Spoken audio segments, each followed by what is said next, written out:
All right, live recording. We're going. We're Yeah, on. we're underway. All right, everyone. I guess it's episode 4. Still don't have a name. I was calling it chatting it up. Now I think I'm gonna just call it chirping. It doesn't really matter. I like chirping. You like chirping? A little ring to it. Yeah. For everyone, the voice that you just heard, a dear friend of mine, Justin Hines. Very dear. Hurricane Hines on the podcast today. Just chirping it up pretty much. Where are you now? You're back on the East Coast. Are you in Massachusetts? Yeah, I'm living right now in Lowell. Kind of a crazy story, actually. Well, first of all, it's a pleasure to be on. Yeah, man. Glad that you took some time out of your day to chat. Yeah, absolutely. You've been always talking about kind of doing something like this, and I always thought it was a good idea. But yeah. So right now, I'm kind of in a weird situation where I'm living in a hotel because I saw it. It looks like it. So for the viewers, we're decided that they wanted to have a pet duck in their bathtub. So apparently they had this system in their bathtub that had water always flowing, and it apparently exploded and leaked down into my bathroom. So it's currently under remodel. Whoa, this was in your dorm? Wait, where were you living No, before? this was in my apartment. You were in an apartment, so he's going back to school at Lowell, right? Yeah, Lowell. So now I'm living in a hotel because they thought it was a good idea to have a duck in the bathroom. A duck in their bathroom. So did you ever get to meet the duck? I didn't get to meet the duck, which is kind of disappointing, but I did get to see the neighbor, and he was definitely a character. Didn't speak the best English, but where is he from? I'm guessing somewhere in Asia. That's my best guess. Oh, technically Russia's in Asia too, so. Yeah, I wasn't getting a Russian vibe from him. No? No, not there. But yeah, so I'm going to school and trying to make myself a better person every day. Love to hear it, man. Love to hear it. It's hard for you, man, to become a better person than you already are. How do you even go from there? I know, I'm already top notch, but everyone can improve, That's true. Glad to hear it. So yeah, for the viewers, we're actually FaceTime right now, and I can tell that he's in a hotel room. First, is it just you in there? Did they put you up there, or do you have to spend out of your own pocket? No, the insurance covered it, which is good because I'd probably be living somewhere not very safe if it was out of my own pocket. On the streets. Yeah, that's what I was getting at. Street life. Street life. So yeah, a little hotel action. I get breakfast in the morning, which I haven't woken up for yet. You got room service, or is it just like a Holiday Inn?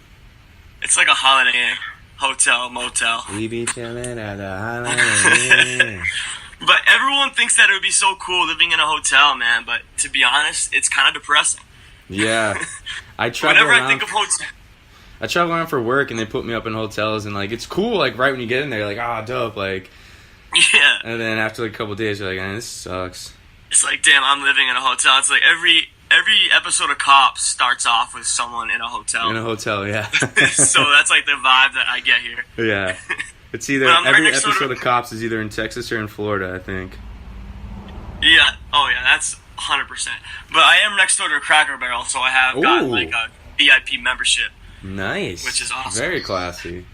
Getting a little Christmas shopping done. At the same time, getting a little food. I need to get some gifts for. It sucks, man. Holidays right around the corner, bro. Dude, it doesn't stop, man. It's either holidays or you're buying for a birthday or some christening or I don't know, some wedding. There's always something. Dude, it's wedding season now, dude. Fuck. It's wedding season. And it's also baby season too. Oh, it is baby wants season. Baby. Everyone wants a baby. I don't know.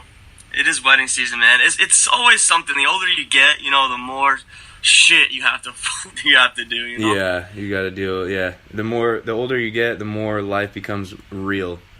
That is a fact. Fuck yeah. So yeah, do you want to talk about how we originally met? I got some stuff here. We went to college together, University of New Hampshire. Go Cats. And I remember. I don't remember the very first time we met. You were always just kind of around. Our circles kind of integrated a little bit. I know you were with like Deebs down on Young Drive. Those houses were sick. And they were friends with like Sprat, who I've had on the podcast earlier. And I was best friends with him, so we like kind of knew each other a little bit for that aspect at least. Yeah, like when we were at UNH, we were always at that time like the friend where I would see you and be like, "Oh, hey, what's up?" We would chop it up and then get drunk, and the next day be like, "Oh, like, is it like should I say what up for him as we're passing?" Like we weren't like the tightest, you know what I'm saying? Yeah, for sure. We'd be like the guys at the party that say what up and then go our separate ways, you know? Yeah, we'd always be on like the same level at parties though. Like exactly, we enjoy our social engagements. We make the best out of every social gathering. I'd say so, yeah. we don't ever regret anything, you know? No. I remember the last, probably like the very last day, senior year, is what like the most vivid memories I have of you, of like putting that firecracker in that big ass mason jar glass and just popping up in the air as it exploded and it just smashing, and then going in. I don't know if it was your place or if you lived there, but your basement was just covered in 2 inches of shattered glass from like wall to wall. You guys just went down there, just smashed bottles, like I guess throughout the course of the year, and you had to clean all that shit up, dude. Yo, our basement was the danger zone, man. Towards the end of school, like any furniture we didn't want, we would just go down there and smash it into pieces. We would have like girls go down there and be like, "What's wrong with these guys? Yep. I need to leave." I remember you fell down drunk, rolling around, broken glass, just like bleeding up the wall. Dude, tell the story. I had like a nail in my leg. Dude, who had the fish tank? Oh, our next door neighbors. Yeah. Dude, please tell that story. For some reason, they decided to get like 100-gallon fish tank. I don't know why they thought that was a good idea.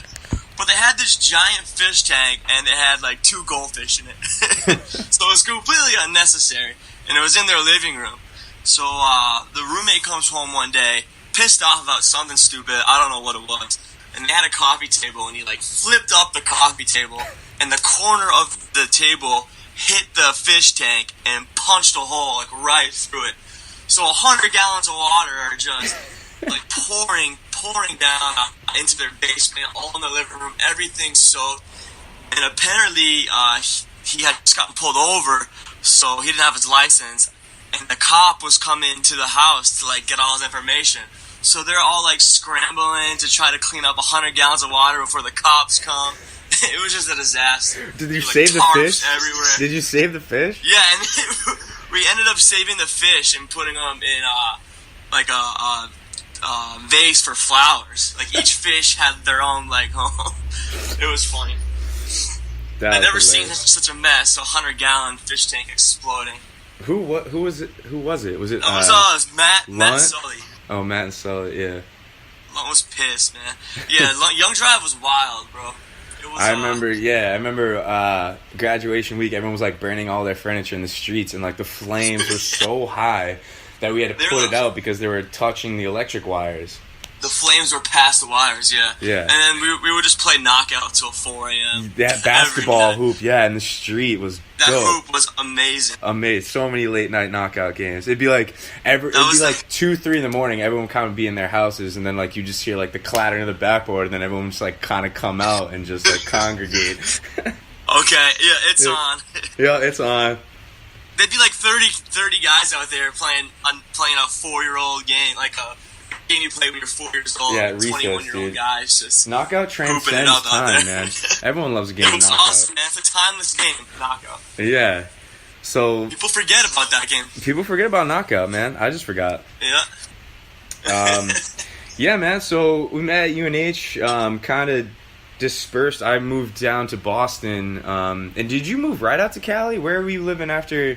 I did like a bunch of random stuff. So I moved to Manchester, and then Pat had this great idea that he wanted to live in Tampa for a while.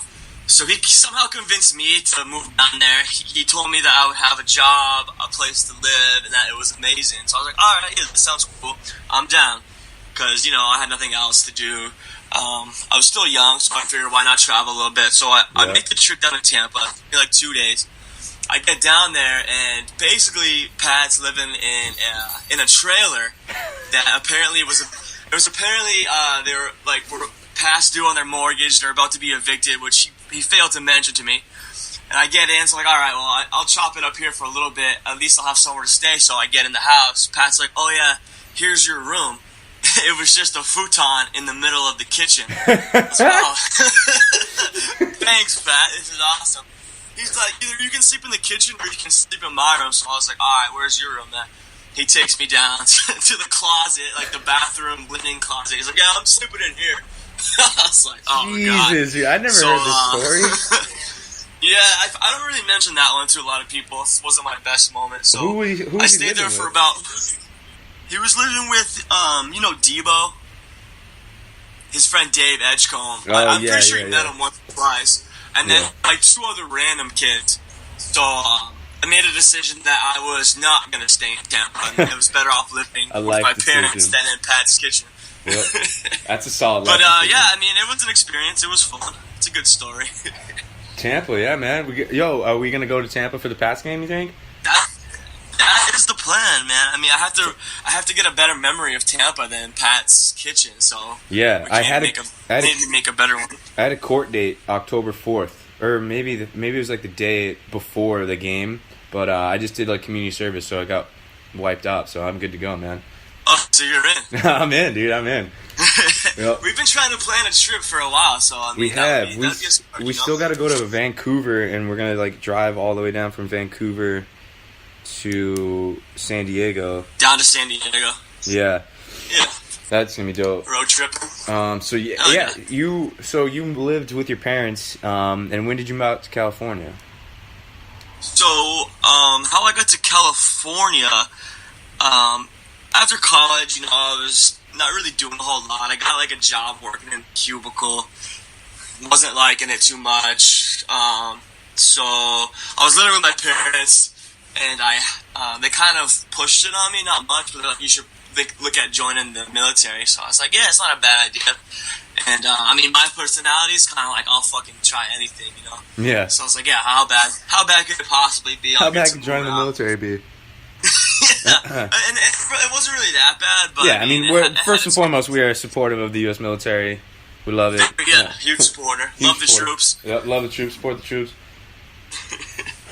But so I originally was gonna join the Marine Corps. I had applied and I was ready to go, and I had told them that I was gonna take some time and talk to my mom and make sure the decision was right. And then they came and they started knocking on my door and bugging my mom when I wasn't home and stuff. So I was like, screw that, man. I'm just gonna go in to talk to them. And they weren't there, so the Navy guy was like, hey, can I help you? I was like, yeah, I'm trying to tell these guys to stop bothering me. And they're like, well, yeah, come over here and we'll talk to you. So they convinced me to join the Navy. They said I was gonna be some sort of huge mechanic, and I ended up being just a firefighter, which wasn't too bad. It was pretty cool. Did you put out any crazy fires, or? Well, yeah, when we were on deployment in 2015 when I was gone, we had one aircraft crash on the deck. They have an emergency landing. Damn. Their landing gear wouldn't work, and they came in and the back of it clipped the end of the ship, and it smashed into the flight deck, and it skid all the way across, probably 200 feet. It was fucking ridiculous. The pilot ejected, and it was nuts, man. So you had to scoop up the pilot. Did you were you putting out the flames, dude, with the hose? There wasn't any flames, unfortunately. I should start telling that story where I make it sound like there was a huge fire, because it would sound a little bit cooler. Yeah, all I'm losing is the Pearl Harbor scene. We came in and we were spraying shit. Were you all hands on deck though? Did you spray? It was all hands on deck. Were you spraying down the airplane even though there are no flames? Yeah, I was driving. I was spraying everything. They're like, stop spraying. I was like, I don't know how to stop it. I was like, I've seen this in all the movies, so I soaked the shit out of it like foam. It was awesome. But hey, you never know. That shit could. There was leaks and stuff, so Yeah, there could have been a gas leaking everywhere. But it was funny. They're like, no, stop. Dude, that's I cool, man. couldn't hear you.